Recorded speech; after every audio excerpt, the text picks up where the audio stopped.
My parents forced me to lose weight for my sister's wedding, but after my transformation, they couldn't handle my success. Growing up, I was always an overweight child. I've always been bigger than the majority of the other kindergarten students. While my peers were still figuring out what made them distinctive, my size had already stood out. As I grew older, the weight I carried became more visible. By high school, I was indisputably overweight, and my shape and girth served as a continuous reminder of my differences. College was not much different. While some of my peers began to find who they were or explore new aspects of themselves, I stayed stuck in the same identity, overweight and occasionally fighting with it. It wasn't easy being the bigger kid.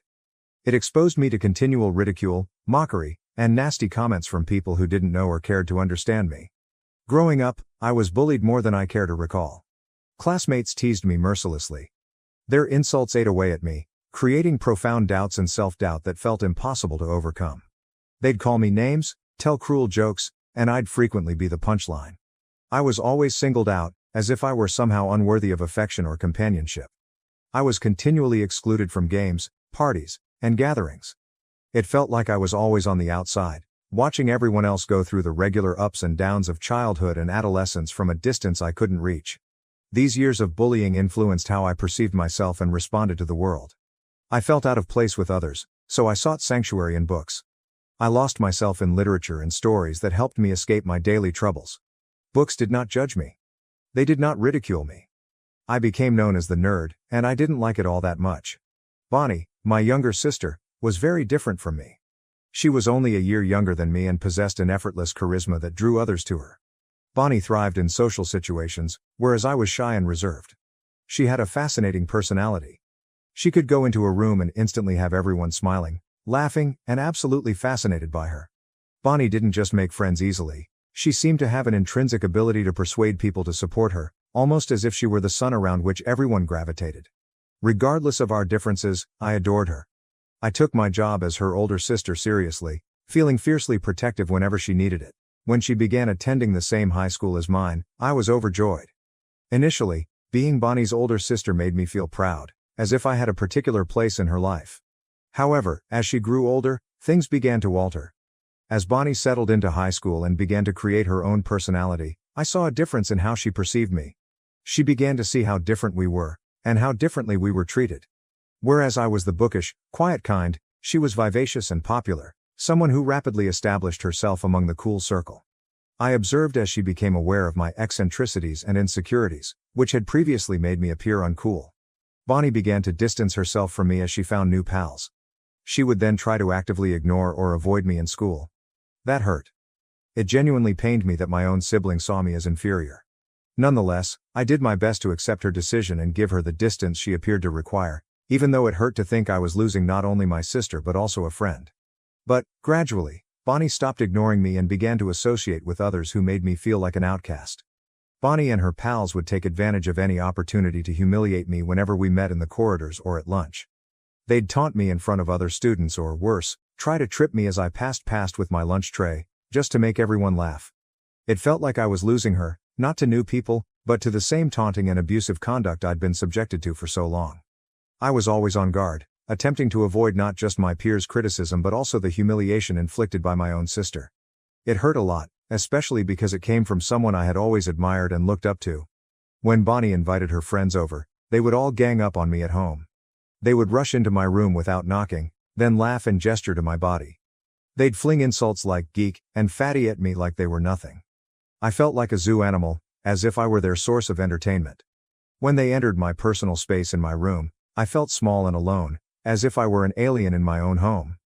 I tried to explain it to my parents several times, hoping they would realize how tough it was for me to deal with Bonnie's conduct. But every time I brought it up, they dismissed my worries. They'd smile and defend her acts, claiming that this is how siblings bond, that Bonnie was only playing around with me.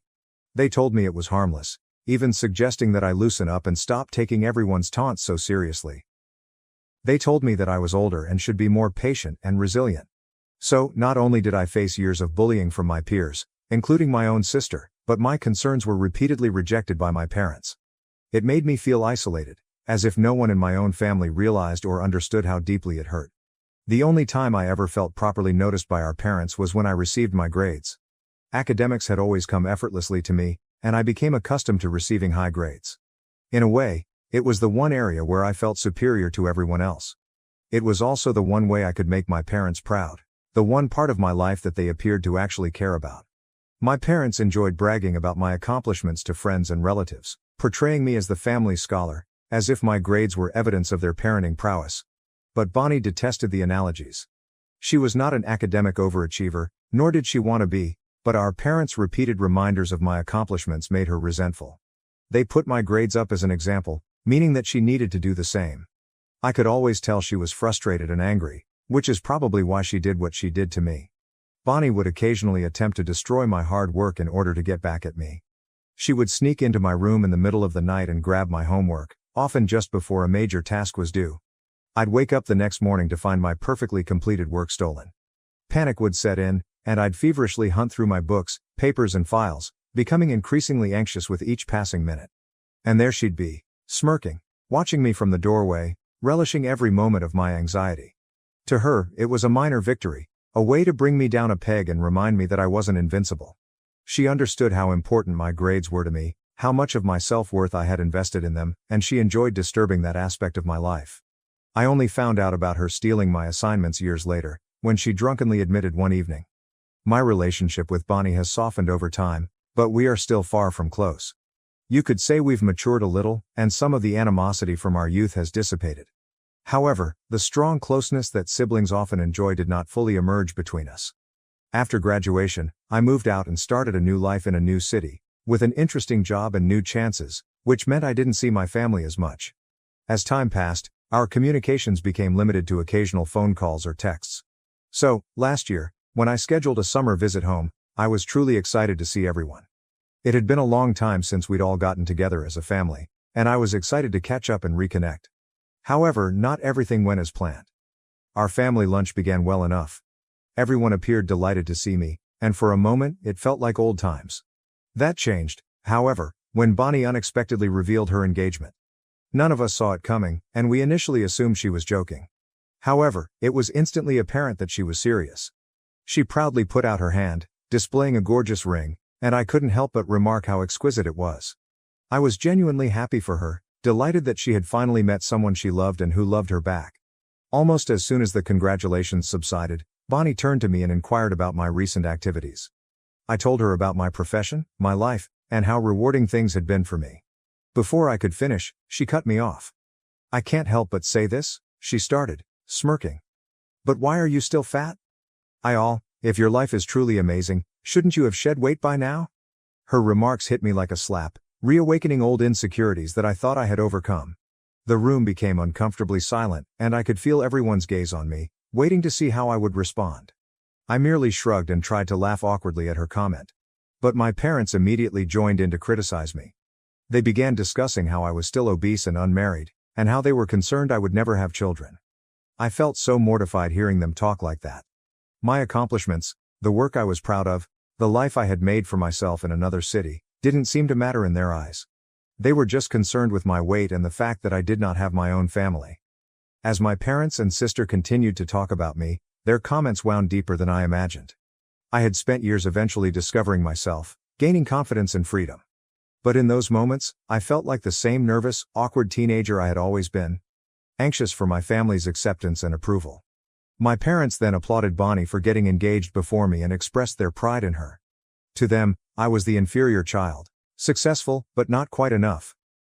What was supposed to be a happy family reunion had swiftly turned into a heartbreaking reminder of old scars. At that point, I felt more like an outsider than ever. Bonnie did not stop. She continued to ask probing questions. "So, when are you getting married? Do you even have a boyfriend?" She was blatantly mocking me in front of everyone by bringing up my romantic life. My parents soon jumped on the subject, agreeing with Bonnie that it was past time for me to find someone before it was too late. They pointed out how Bonnie, being younger, was settling down before me, whilst I, the older one, was wasting my life away at work. I attempted to argue that I liked my life the way it was, that my work and freedom provided me with fulfillment. My career paid well, and I was passionate about it, so why did I need to meet a spouse or have a child to be happy? "I am content just the way I am," I informed them. But my words didn't appear to register. My mother, especially, appeared contemptuous. She gave me a sharp look and taunted me. What's the point of earning all that money if you don't have anyone to come home to? It was as if she couldn't believe that happiness existed outside of marriage or family. Sitting there, I had the typical feeling of being misunderstood. That my life choices were disregarded. This was my family, and they were supposed to know me best. However, they appeared to be preoccupied with a different definition of happiness than mine. I had come home seeking connection and warmth, but instead got judgment and taunts. Bonnie then smirked and added, "I expect you to at least have a +1 by the time my wedding rolls around." She chuckled and kept going. I don't want people thinking my sister is some old miserable woman all alone while I'm getting married. The comment stung. I simply shook my head and assured her I'd try. That's when my folks spoke out again, matter-of-factly. Bonnie's wedding is almost a year away. Even if you can't find a partner, you could at least try to lose weight and look more presentable for her wedding. They suggested that if I reduced weight, it would be simpler for me to attract a partner. Bonnie enthusiastically agreed with them. "Yeah, I want you to lose a few pounds at least," she remarked nonchalantly, as if she was doing me a favor. I sat there, astonished and humiliated, with an aching that I hadn't felt in years. How could my relatives talk to me like this? Did I truly deserve their hateful words simply because I was overweight? Was I not meant to have feelings because I was fat? I was a normal person, just like them. I functioned like everyone else. I never considered my weight as an impediment, so why did they? I'd even dated men who liked me just the way I was, but my parents and Bonnie made it sound like my weight was preventing me from finding love or men approaching me, which wasn't even true. I wanted to defend myself and tell them how terrible their statements were, but I felt frozen, unable to find the correct words. Their statements took me back to high school, to the agonizing times when my weight made me a target. I despised how nonchalantly my family brought up my deepest concerns without considering how they made me feel. So I sat there, holding in my pain, and let the topic go to anything else. When I returned home from my trip to see my family, I pushed myself into reducing weight with a zeal I had not realized I possessed.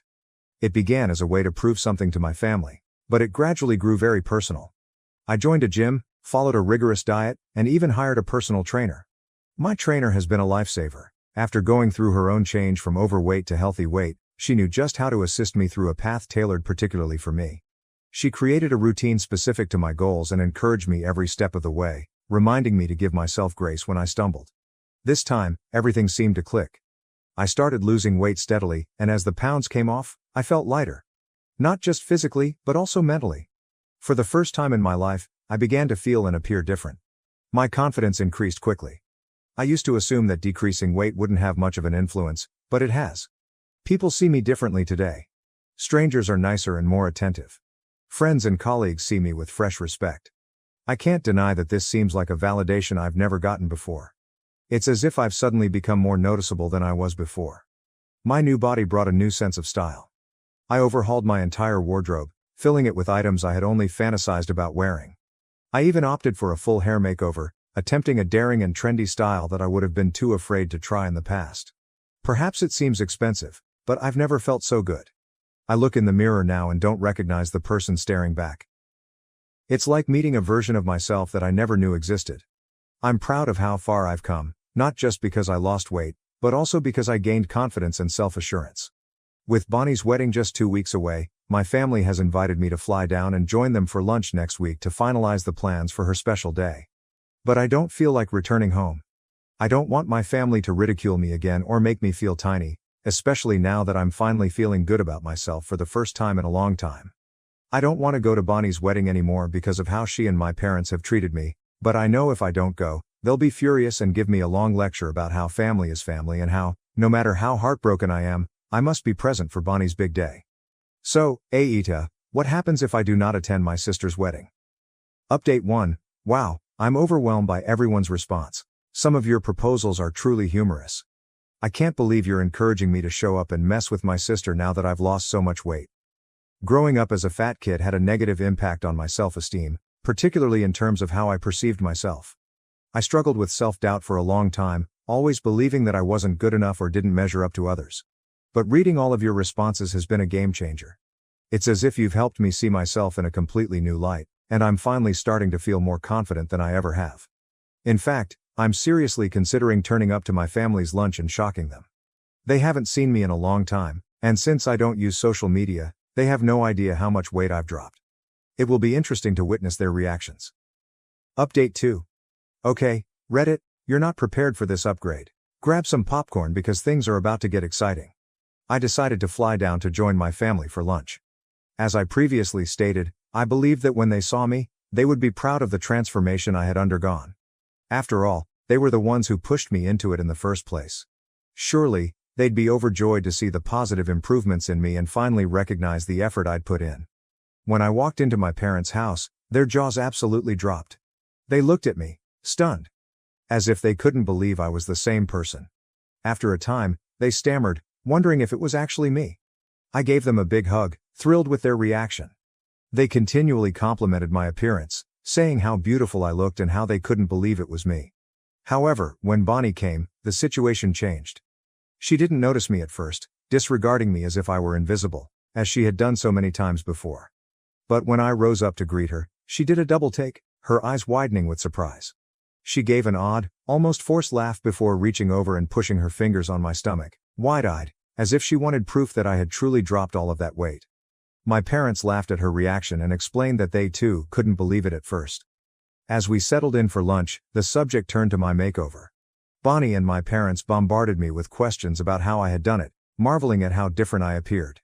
Their voices were full of surprise, as if they had never imagined I could look any other way. Bonnie, in particular, kept saying that she had never anticipated me to alter so dramatically after dropping weight. Then she dropped this gem. When I first asked you to lose weight, I never expected you to look this pretty. I didn't even know you had that jawline. And those ankles beneath all that fat. I hesitated, attempting to maintain my cool, and smiled at her before reminding her. Bonnie, I've always been pretty. Losing weight just enhanced my features. Bonnie, on the other hand, contended that there was something more about me that was distinct. Then she had the courage to ask, did you have some surgeries done on yourself? Because there's no way you look this good by yourself. I could feel my blood starting to boil. The hubris to believe that I required surgery to look attractive when, in fact, I had worked so hard to get my current appearance. I looked her directly in the eyes and replied, wow, Bonnie, it's amazing that you think that little of me. No surgery, just a lot of hard work and self-love. Something you might want to try sometime.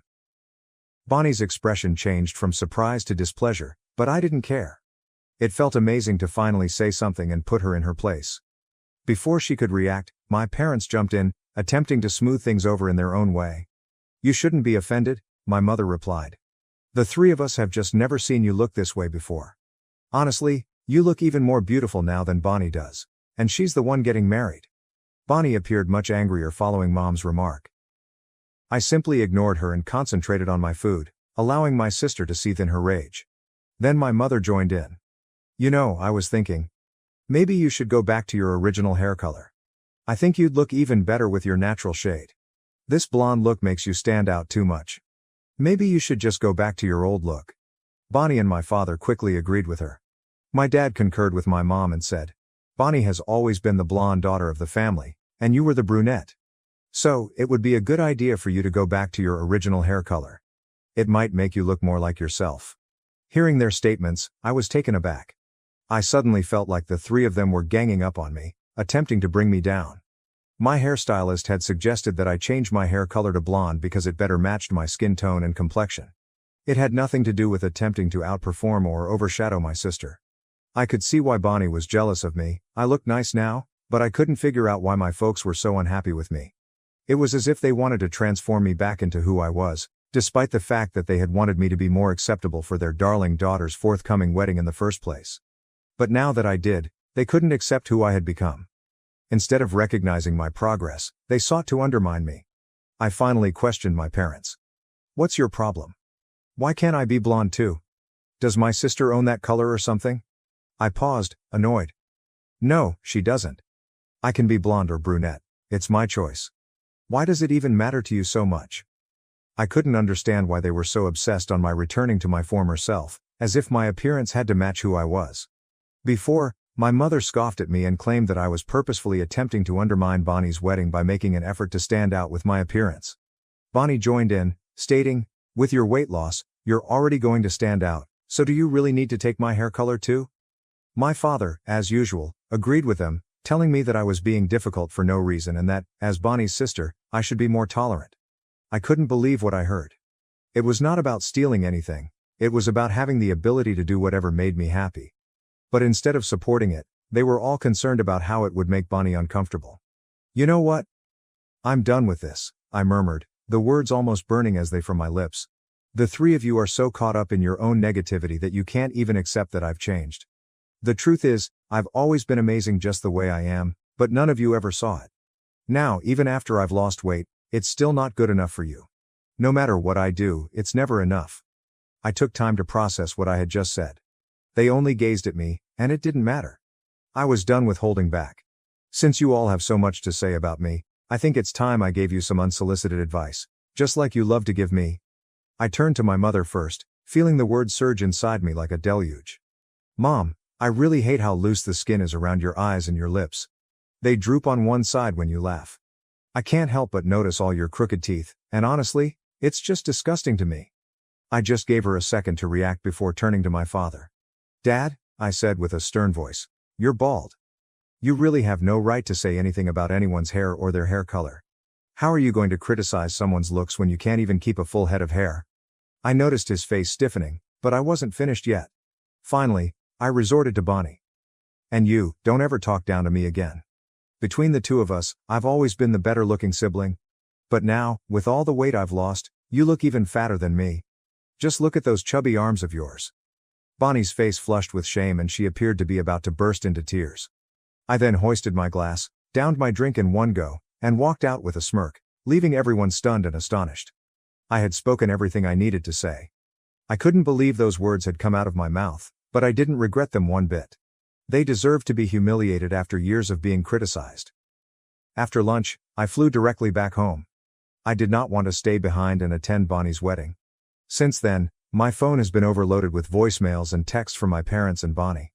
They've been calling me disrespectful and foul-mouthed for how I spoke to them and for simply leaving. Mom even insists that I fly back down to attend Bonnie's wedding because it won't look good to her in-laws if I don't. Update 3. So I ended up skipping Bonnie's wedding. Thanks to all of your suggestions, instead of returning home to attend, I decided to treat myself to an impromptu staycation at a 5-star resort. Honestly, it was one of the best moves I'd made in a long time. I spent the weekend doing whatever made me happy. No drama or pressure, just pure enjoyment. I treated myself to a spa day, binge-watched my favorite shows, and even visited some new places in the city I'd been longing to see. I've also blocked my relatives, so they can't contact me again.